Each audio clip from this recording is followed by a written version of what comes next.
All right, my name is Husseini. This is the Husseini Podcast, and I want you to pay attention to this episode because this one's wild. Starting off, I'm just going to get right into it. Take a look at this guy. You ever seen him before? All right, so this guy's name is John Barnett.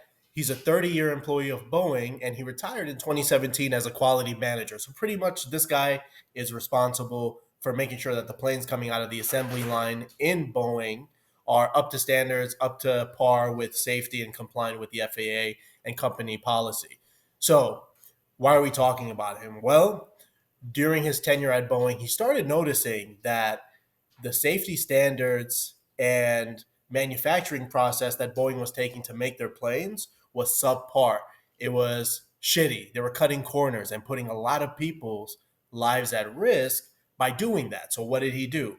Well, after he retired, he ended up suing Boeing, and they're calling him a whistleblower because now he's talking about all the shoddy manufacturing processes that Boeing was undertaking in building their planes, right? Skipping out on stuff, using and sourcing cheap materials. And so he was in Charleston doing an interview with attorneys, I believe, when he was found dead in his car by a self-inflicted wound, gunshot to the head. And people that know him, people that were close to him say that that was not something that he would do. Matter of fact, he told somebody in an interview, a reporter, that if something happens to me, just know I would never harm myself.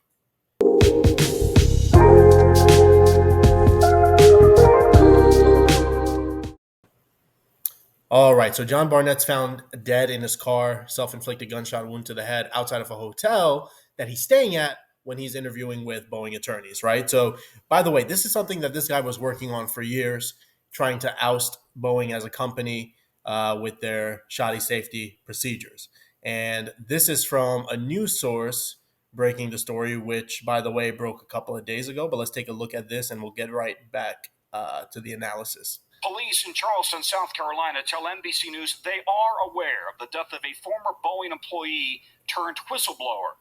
62-year-old John Barnett found dead on Friday from what the coroner calls an apparent self-inflicted gunshot wound. So this is my retirement plaque. Barnett retired from Boeing in 2017 after working as a quality... Okay, and by the way, this is actually good that we're going through this because I want you to see all the plaques and memorabilia and awards that he's gathered from his time at Boeing. So this is someone that's very proud of his work. You know, one of the issues that people have with the story is, we're making it into something that it's not, right? It's a conspiracy. No, it's not. It's just someone who was unhappy and they offed themselves. But when you start digging into this guy's story, which I have, you see that he was very proud, very involved, very, very caring, and it showed, right? It showed through his 30-year tenure at Boeing. And then also, he was really working for free, pursuing this lawsuit against them. Manager for more than 30 years. Since his departure, so he look has at that. taken legal action against the company, claiming he was retaliated against for raising safety issues internally, issues that Boeing denied at the time. Back in 2019, Barnett sat down with Today describing a haphazard safety culture at Boeing. From day one, it's just all been about schedule and hurry up and just get it done, push the planes out, we're behind schedule. So for any of you guys that are mechanics or airplane techs, you know that in the industry, not just Boeing, but in the whole industry, there's a large demand and a high stress, high pressure environment from your managers to get stuff done. There was a video maybe about, 2 years ago or 3 years ago of a quality manager, not him, but someone in his position for a different airline, literally yelling at a technician for logging unsafe or outdated parts in a plane that would need repair, which would A, cost a lot of money, and B, ground or delay flights, delay the plane. You pretty much put a plane out of commission. You can't fly the plane. You can't make any money on the plane. You can't charge customers for seats.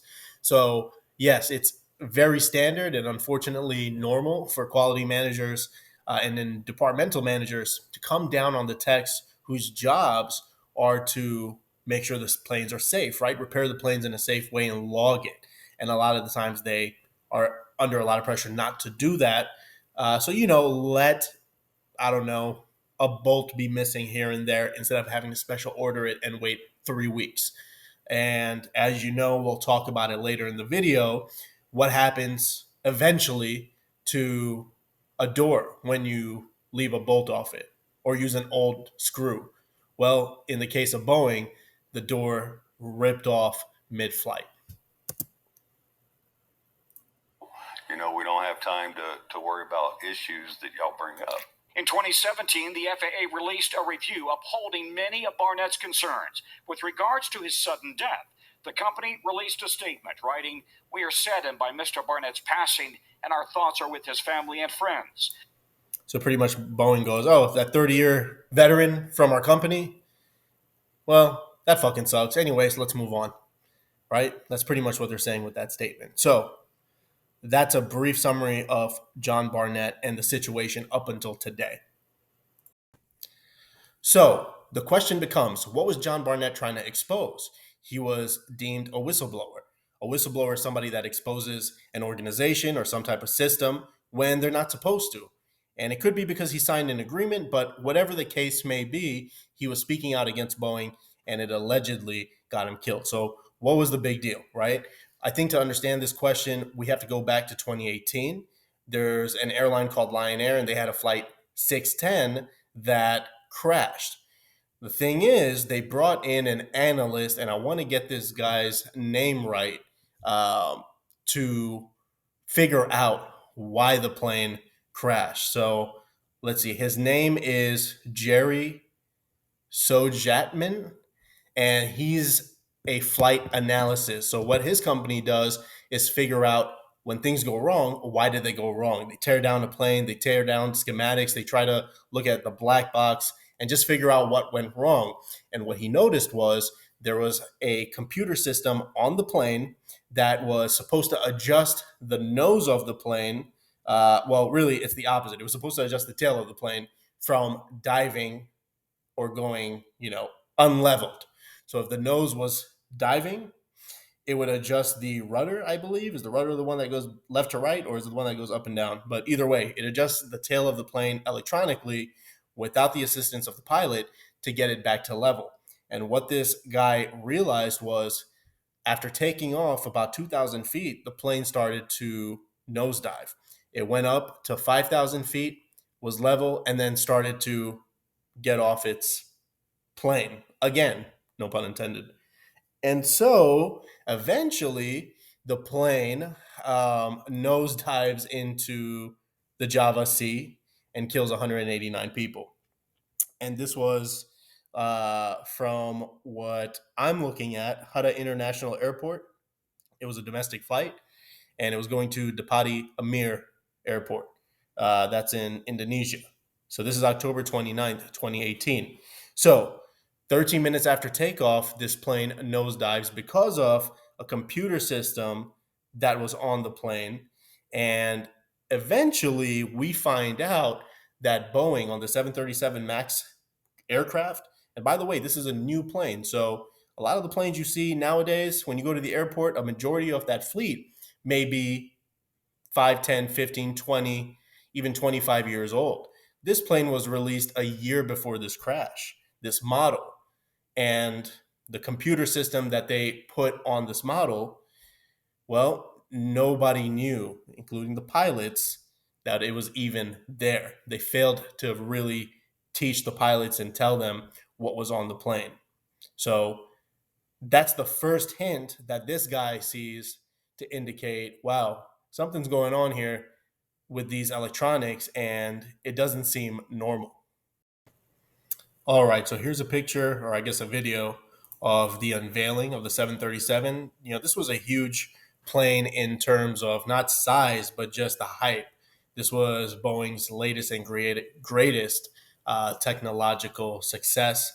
This was the poster boy for airlines, and Boeing had contracts with a lot of airlines for this plane. They were selling these left and right. Okay, so You see this guy, Randy, VP of marketing. This is the guy that's supposed to pitch the plane, make it sound nice, sell it to everybody, make it palatable to not the public because the public's not buying these planes, but companies, right? So they do these little promotion videos, and then they eventually sell these planes for hundreds of millions of dollars. So, with that being said, the first plane goes down, but in 2019, what happens, right? Another plane goes down. Another one of these 737 MAX planes goes down, and this time it's, I believe it was from Ethiopia to Kenya or the other way around, but this is in October of 2019, and this time there were 300 passengers on the plane. They all die, but it happens the same way, right? The plane is fluctuating in the air, it's nosediving. And so now people are starting to pay attention and going, what the hell is going on with this plane? So let's take a look at this. And the first accident was 189 people, not 186. Breaking news out of Ethiopia, where a plane went down. It was Ethiopian Airlines Flight 302 on its way to Nairobi from Addis Ababa. A new 737 MAX 8 jetliner crashed minutes after taking off. Two crashes, the same plane, 346 people killed, an iconic American company's reputation in tatters. The story of the Boeing 737 MAX would end up exposing corporate deception and a broken regulatory process. But at the center was a software system supposed to keep people safe. So the electronic system, the computer system that this narrator is talking about, the acronym for that is MCAS, Maneuvering Characteristics Augmentation System.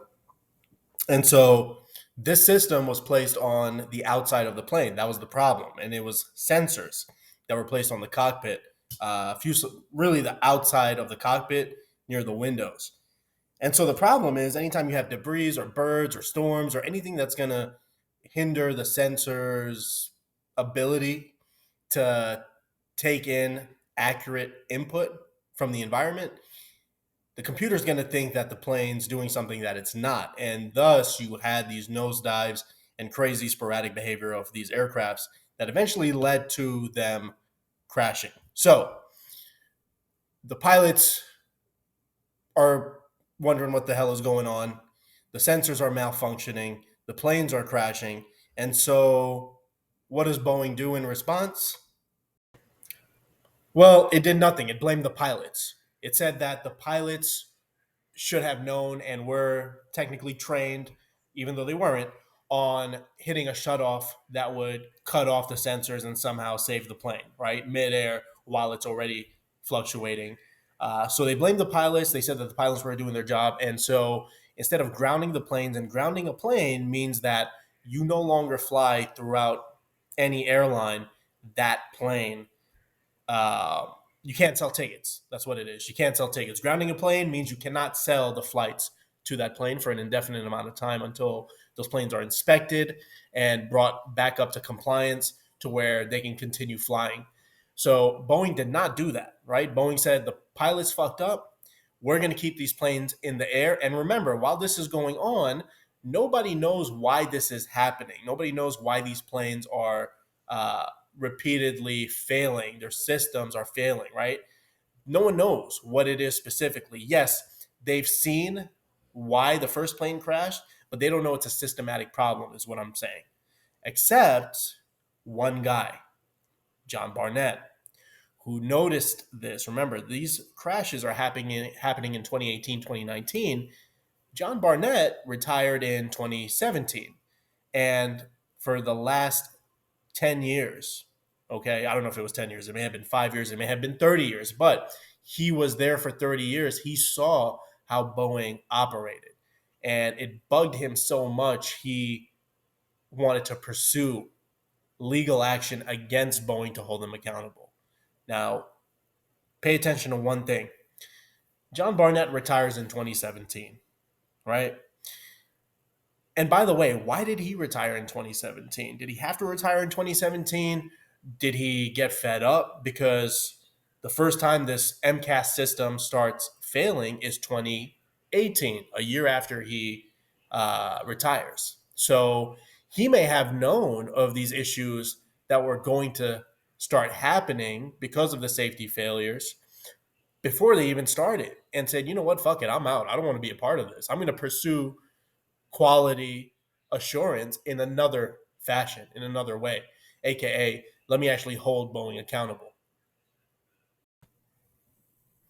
Okay, so I want to go through a couple of the safety concerns. Well, they're really not concerns; they're fucking accidents. Okay, so let's go through the accidents that have had or that have been happening with Boeing's, and these are 777, 737 Maxes, Dreamliner models. Okay, so the first one that have raised, it says right here, incidents that have raised questions about the company's safety record. So on Wednesday, American Airlines flight was forced to make an emergency landing in Los Angeles after a possible mechanical issue on a 777. On Monday, United Airlines flight 830, heading from Sydney to San Francisco, was forced to turn around during a mid-flight fuel leak. That's bad. That's a Boeing 777-300 plane carrying 167 passengers, landed safely.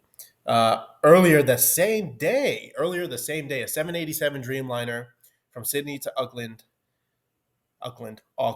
experienced a technical issue that resulted in 50 injuries to passengers.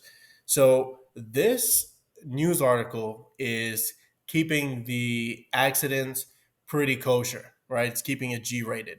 I think the flight from Sydney to Auckland was a tire falling off the plane and crushing a car.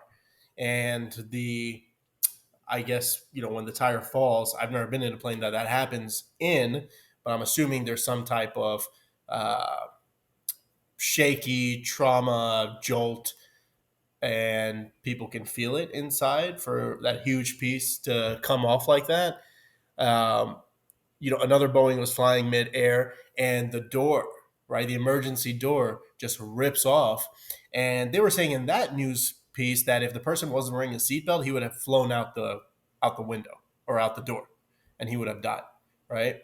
There were missing body panels on planes. So this article isn't mentioning that. They're keeping it very light. And I've noticed in the media right now, a lot of these newscasts reporting on this are really trying to dumb down the problem and make not light of it, but not communicate it in the severe way they should be, or in the critical eye that they should be giving this. They're not, and that could be for a number of reasons. Okay, here's a missing bolt and a blowout that this guy's talking about. Let's look at this. It seems like he's getting grilled. Employees are under. What is that? Pinpointing a serious flaw on that Alaska Airlines flight that suffered a mid-air blowout. The NTSB is saying the faulty door panel on the Boeing 737 MAX was missing 4 critical bolts when it left the factory. Ed Pearson's back with us today. He's a whistleblower. He used to work as a senior factory manager. Now, just think about one thing, guys. He's saying that it was missing bolts when it left the factory. Why would that happen, right? Like we said before, these techs, the guys that work on these planes, they have pressure on them from managers telling them to push production through because they don't want to, keep a plane grounded because then they can't sell flights. So what do the technicians do? They say, well, it's 4 bolts. Is that really going to make that big of a difference? And they go ahead and they push the plane through. And you know what? 95% of the time, it may not have any consequences, but the 5% that it does, it's huge, right? It could be possible loss of life. For the Boeing 737. Ed, good morning to you. Here's what Boeing said, okay? By the way, you can read about this in the Wall Street Journal, elsewhere as well. Whatever final conclusions are reached, Boeing is accountable for what happened. An event like this must not happen on an airplane that leaves our factory. We simply must do better for our customers and their passengers. That's the CEO. He's been very public in saying, hey, it's on us. It's our fault. Dave Calhoun, by the way, the CEO of Boeing, is going to say that, obviously, now that he has to. He wasn't saying that for, John Barnett retired in 2017. He wasn't saying that for the last decade, right? Where was he for the last 30 years? He wasn't the CEO for 30 years, by the way, but where were the CEOs that were in position for the last 10 years, 15 years, 20 years? They weren't anywhere to be found. They were business as usual. Just don't get it how such a critical piece of a plane can leave the factory not intact like that. Yeah, it's absolutely inexcusable. And when the CEO says the accountability rests with us, that's stating the obvious. But really, unfortunately, what we're seeing is more and more of this accountability is transferring to the passengers and the crew. I read the NTSB report myself, and I just, there's a glaring omission in that NTSB report, I got to tell you, which is they're still looking for the paperwork, supposedly, that authorized the rework that was done in the factory. And so that paperwork should be immediately available. I mean, it's literally, push a button and that paperwork should come out the computer. So I don't understand a month later why the NTSB still doesn't have that. So John Barnett did mention one thing about the way these safety precautionary measures work. The NTSB, the National Safety Transportation Board, as well as the FAA. Well, I shouldn't say this about the NTSB because I'm not 100% sure, but I know 100% the FAA conducts the safety audits on these manufacturers, like Boeing, for example. And the thing that's come to light is that the FAA conducted safety audits on Boeing to ensure that the planes were safe, but the actual inspectors that were working, as FAA inspectors, were actually paid by Boeing. Not only were they paid by Boeing, they were Boeing employees moonlighting as FAA inspectors. And that's actually a policy that was passed by the U.S. government called delegation, meaning, the company, the airline can delegate somebody. They could point to someone and say, hey, you are going to be our rep that's going to deal with everything FAA, everything safety audit. And that person, in turn, is responsible for reporting to the FAA what safety procedures are not being met and what safety procedures are, and just put two and two together, right? If Boeing is paying somebody, their own employee, to communicate with the FAA and act as their own private personal FAA inspector, they're obviously going to pass with flying colors. Nothing's ever going to hinder business as usual. And that's exactly what happened with Boeing in this case. That information. Yeah, and take us inside the factory, because what you're describing to our producers is that the pressure the employees are under. What is that all about? Well, the employees are under tremendous pressure. Look at that door, just busted out, open. Jobs every Can you day. imagine that happening mid-flight? If everything is perfect, the parts come in, they have good supervision, good quality control, they do amazing work. But what we've seen more and more is that they've just been basically on fire, just trying to get, planes out the door, and the pressure is deliveries. That's where the focus is. Yeah, so you're going to keep hearing, this type of talk about the pressure on the employees over and over again through all of these interviews. That's a norm. That's standard in the industry. You could look up videos on YouTube about it. You'll see people yelling at employees, yelling at technicians. Managers are just going off on technicians doing their job and actually bringing light to safety concerns. And like I said, John Barnett was one of those employees. Even though he was a high-level manager, he was still getting pressure to get planes to pass through. So that's a little bit about that. Now, I just want to focus on John Barnett specifically and just talk about kind of what he was doing and the circumstances surrounding his death. Because at the end of the day, the safety issues and the Boeing debacle is a whole issue in and of itself. But this John Barnett self-inflicted wound is very, very suspicious. And here's why. Everybody that knew John said that he was not the type of person to hurt himself. He was in good spirits. He was in high hopes. He was fighting the good fight, and he was proud. And he invested a lot of time in his work. We saw in the beginning of this video how many awards he had won. He's displaying them like trophies, right? So he obviously cared about his job. He cared about his career. He put in 100%. When he retired in 2017, notice how these crashes with these new systems and technologies in these Boeings started happening the very next year. So you know that the safety or lack thereof was missing. And I think John realized that and brought this to the attention of the public. So first thing is he cares about what he does and did. Very proud, very involved, very engaged. You don't see that with people that are depressed. And I'm speaking generally, so don't be mad, but it is what it is, right? If you're depressed, you're disengaged. You're to yourself. You're not excited. You're not enthusiastic. You don't have something that you're focused on. You don't have something that you're purposeful with. And John was. The second thing, he was going through multiple interviews over the years with Boeing attorneys, his own attorneys. So people don't do that. People don't pursue one topic or one case for years and years and years if they have no intention of finishing it. Could his mind have changed? Yes, it could have changed throughout the years. But here's the thing.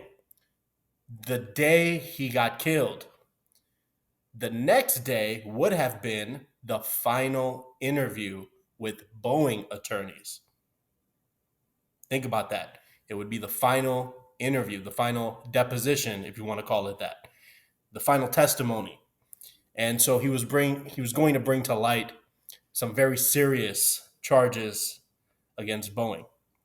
Also, remember, the 737 was the fastest and highest selling airplane in America during a certain time.